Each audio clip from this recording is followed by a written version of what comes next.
Thomas Tent Mouse loves to camp in his tent where he feels connected to nature. His cousin Harvey RV Mouse loves to camp in his RV where he feels safe. Adventure awaits these outdoor loving cousins as they learn that it's okay to like different things. Are you ready for today's camping story? Well, today's camping story explores that it's okay to like different things. Let's get ready for today's new story. The Tent Mouse and the RV Mouse by Loretta Sponsler.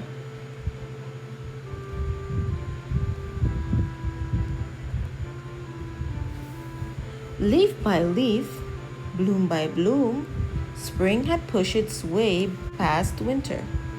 All the creatures who had hurtled deep during the cold months were now eager to be out and to explore. Thomas Tent Mouse was busy getting ready for his first camping trip of the year. He gathered his gear, prepared his supplies, and studied his maps. I should invite my cousin Harvey to join me, Thomas said. We will have so many adventures, and he would love camping in a tent. Thomas set off for Harvey's house.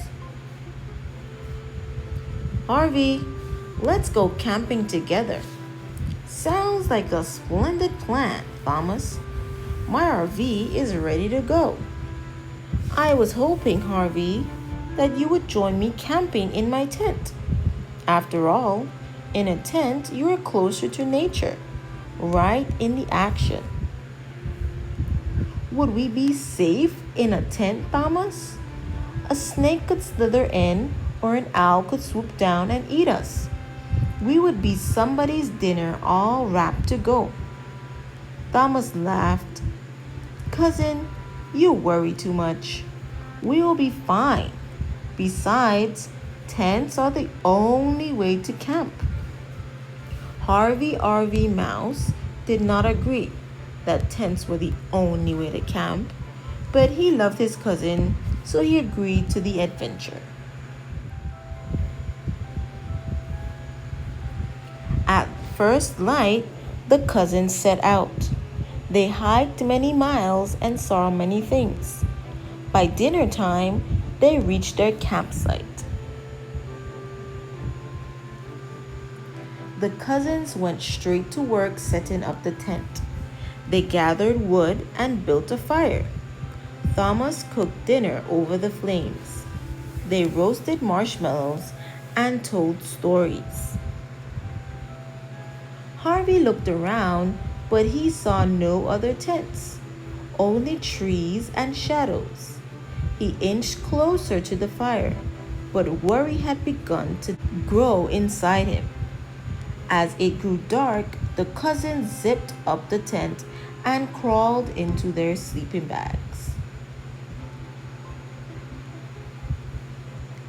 Harvey became nervous. He could hear all the night creatures.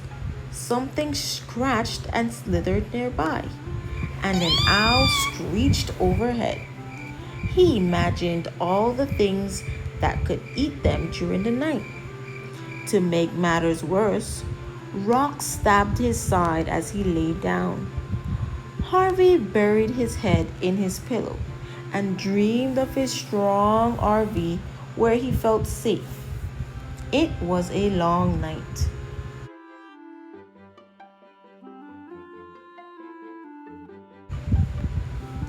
In the morning, the sun rose, and Harvey's spirits rose with it.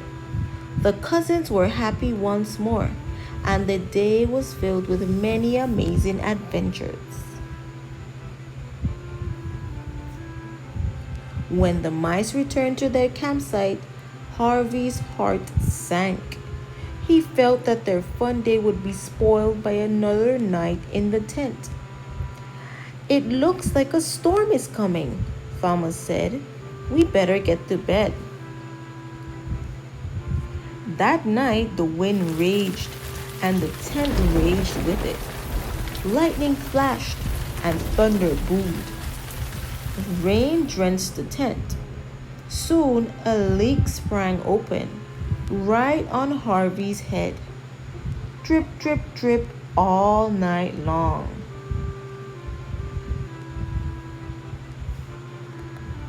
In the morning, Harvey stormed. It's time to go home. Next time we go camping, we are using my RV. Camping in an RV will feel like you never left home, Thomas protested. How do we connect to nature when we're stuck inside? Harvey laughed. Cousin, once you try it, you'll never use your tent again.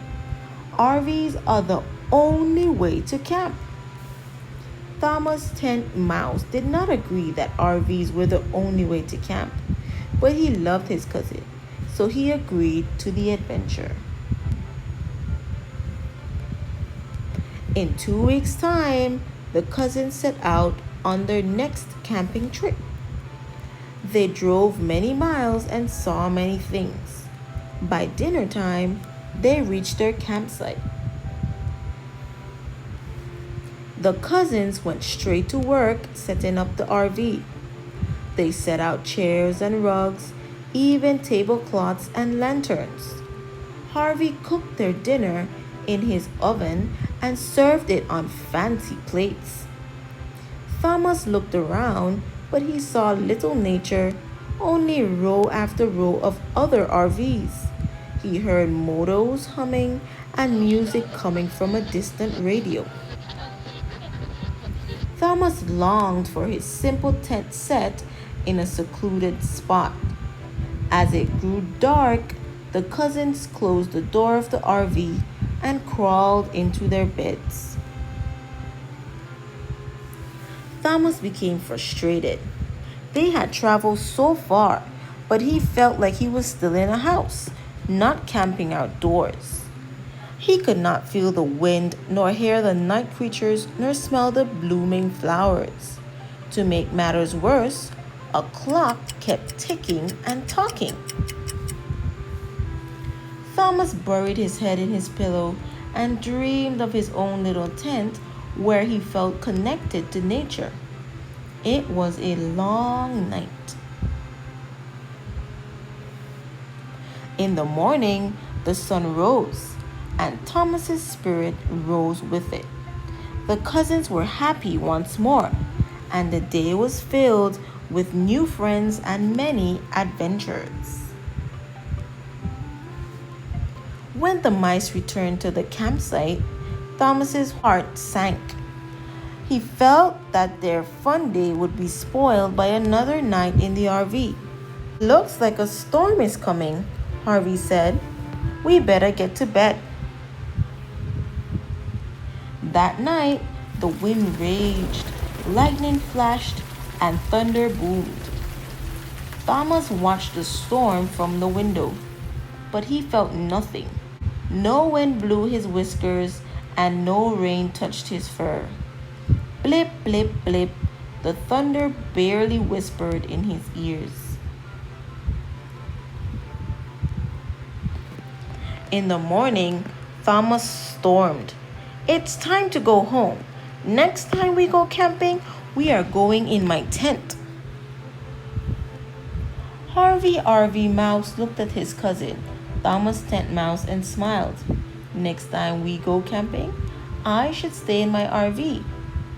Thomas smiled back, and I should stay in my tent. Together, they said, it's okay to like different things.